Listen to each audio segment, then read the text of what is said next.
ठाण्यामध्ये दहीहंडीचा उत्सव आपल्याला मोठ्या प्रमाणात साजरा होताना पाहायला मिळतोय। मी सध्या ठाण्यातील जांभळी नाका या ठिकाणी आणि मोठे या ठिकाणी जे पथक आहेत ते मनोरे रचत सलामी देताना आपल्याला पाहायला मिळत आहे। आनंद चॅरिटेबल ट्रस्ट आयोजित या दहीहंडीमध्ये आता मोठ्या प्रमाणात गोविंदा पथक मुंबई असेल ठाणे असेल या विविध ठिकाणीहून गोविंदा पथक येत आहेत आणि सलामी देत आहेत। राजन विचारे यांच्याकडून हा संपूर्ण गेल्या 20 वर्षांपासून आयोजन करण्यात आलेले आहे। सर, गेल्या 20 वर्षांपासून या दहीहंडीचं आयोजन करण्यात आलेले आहे। दिघे साहेबांची परंपरा तुम्ही कुठेतरी पुढे घेऊन चाललेत, काय सांगाल? मला वाटतं धर्मवीर आनंद दिघे साहेबांनी हे ठाणे जिल्ह्याचं दैवत आहे आणि या दैवताने उत्सव कसे साजरे करायचे ते या महाराष्ट्राला दाखवून दिलेलं आहे। व गणेशोत्सव असेल, दहीहंडी असेल, नवरात्र उत्सव असेल, हे उत्सव त्या ठिकाणी मोठ्या दिमागामध्ये साजरा करण्याचं काम त्यांच्या माध्यमातून त्या ठिकाणी केलेलं आहे आणि तीच परंपरा कायम ठेवण्याचं काम आज आनंद चॅरिटेबल ट्रस्टच्या माध्यमातून गेली 19 वर्ष पूर्ण झालेले आहेत। 20वं वर्ष चालू आहे आणि तुम्ही बघितलं असेल सर्व गोविंदा पथक ह्या ठिकाणी सहभागी होण्यासाठी येत असतात आणि इथे तुम्ही बघितलं असेल जीवघेणी स्पर्धा नसून या ठिकाणी जास्तीत जास्त लोक त्या ठिकाणी करायचे आहे। शिस्तबद्ध पद्धतीनं या ठिकाणी संस्कृती जपणारी ही दहीहंडी आपल्याला एकंदरीत दिसून येत आहे।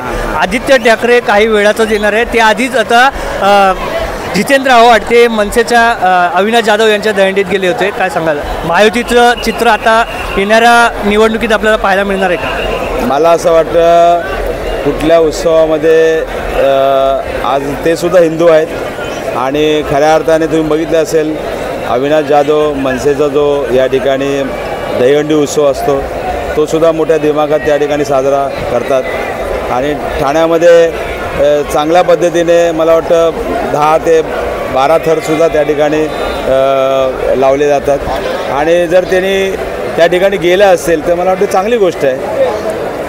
आता राज ठाकरे येणार आहेत आणि त्याचबरोबर आदित्य ठाकरे देखील काही वेळातच येणार आहेत आणि मोठा उत्साह आपल्या ठाण्यामध्ये दिसून येत आहे। मला वाटतं तुम्ही बघितलं असेल राज ठाकरे साहेब असतील किंवा उद्धव साहेब असतील, हे एक ठाकरे ब्रँड आहे आणि या ठाकरे ब्रँडच्या या महाराष्ट्रात नक्कीच त्या ठिकाणी किमया आहे आणि तुम्ही बघितलं असेल मराठीच्या मुद्द्यावर 2 ठाकरे एकत्र झाल्यानंतर कशा पद्धतीने सरकारला हा अध्यादेश मागे घ्यावा लागला, एक चांगलं उदाहरण आहे त्याचं। सर, देवेंद्र फडणवीस ठाण्यात आले होते, त्यांनी सांगितलं की आम्ही मागच्या वर्षी सत्तेची दहीहंडी फोडली, यावर्षी महानगरपालिकेची दहीहंडी फोडणार आहोत, पण विरोधकांना आम्ही लोणी देखील देणार नाही। बघू आता ते अजून निवडणुका तर लावा, 10 वर्ष तुम्ही निवडणुका लावल्या नाहीत, अजून का लावल्या नाहीत ते जरा जनतेला जरा सांगा की 10 वर्षे एका महापालिकेची निवडणूक, 5 वर्ष तिथल्या लोकांना तुम्ही न्याय देऊ शकले नाहीत, तिथल्या लोकप्रतिनिधींनासुद्धा ते काम करण्याचा अधिकार जो लोकशाहीने दिलेला आहे तो सुद्धा तुम्ही दिलेला नाही, त्यामुळे बघू मैदान जवळ आहे। याच्या काळात दोन्ही ठाकरे एकत्र आले की मुंबई महानगरपालिकावर भगवा फडकणार?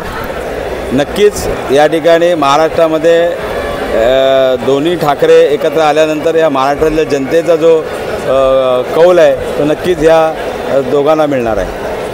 नक्कीच या ठिकाणी महाराष्ट्राचे जनतेचा जो कौल आहे या दोन्ही ठाकरे बंधू एकत्र आल्याने आपल्याला पाहायला मिळणार आहे। विजय राजवर्धन, हितेश पांचाळ, एबीपी माझा। एबीपी माझा, उघडा डोळे बघा नीट।